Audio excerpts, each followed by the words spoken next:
Welcome back, everybody. So it's now been about 15-20 minutes, and as you can see here, let's kind of look at this. These are the caramelized onions. You can see the color has drastically changed. All the sugars are coming out. Again, real soft. The onions look, just look delicious. You could only smell this right now. See? And you can keep on cooking these down as much as you want if you want to get them really caramelized. So if anybody's ever gone to a burger restaurant, like a kind of an upend kind of a burger restaurant, kind of common. Not all of them, it doesn't have to be an upend restaurant, but a lot of them will caramelize onions and put them on top of your burger. In-N-Out does this, which is just your local burger joint. But I'm just kind of tossing them around a little bit. Let me teach you one little technique here that I've been doing while you were gone. So you get these little, black pieces of onion and other things cooked in the bottom. So what you can do is you can put a little bit of water in it. I've been kind of doing that. And you can scrape off the bits of the delicious onion off the bottom of the can so it doesn't stick. And then get all that flavor. The salmons are finished cooking, so I'll be plating that once this is finished.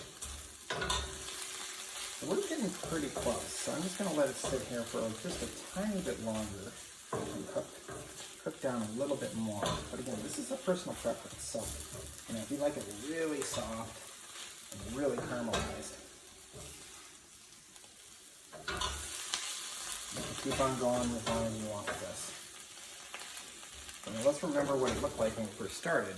So I have the cut onion, full cut onion, and then we have the orange and the red sweet pepper.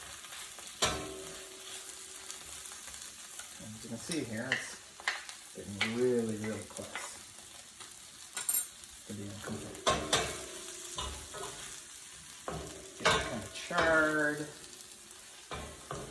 So for you culinary 2 kids, this is about 20 minutes. So it takes time. Just cook it on a low temperature. I'm just barely, I'm 1/3 of the way from low to medium. So really it's on the low side of that. So you just want to cook it slowly. Don't cook it too fast and they burn it. What you want to do is just want to get this delicious flavor out of them. You can put this on steak, you can put this on chicken, you can put this on fish like I'm going to do tonight. Really, whatever you want to do. Whatever your personal preference is. Okay, so now, I think we're getting pretty close to being done. So now what I'm going to do is I'm going to plate this dish. And then, now let's just give you a little closer view of this again. So here we go on the onions and the peppers. And then what I'm going to do is I will plate it and I will present to you what this dish looks like. So for your assignment, you do have the option to put the thing that you cook. If you're caramelizing this kind of food dishes, if you're doing bananas, you're doing apples, whatever you're doing, put on a dish, like bananas and apples. You can put in ice cream, waffles, pancakes. This could be burger, fish, chicken, steak, whatever you want to do. You get a little extra credit for that. So, okay, so I'm going to pause for a second. I'll be back and I'll show you the presentation.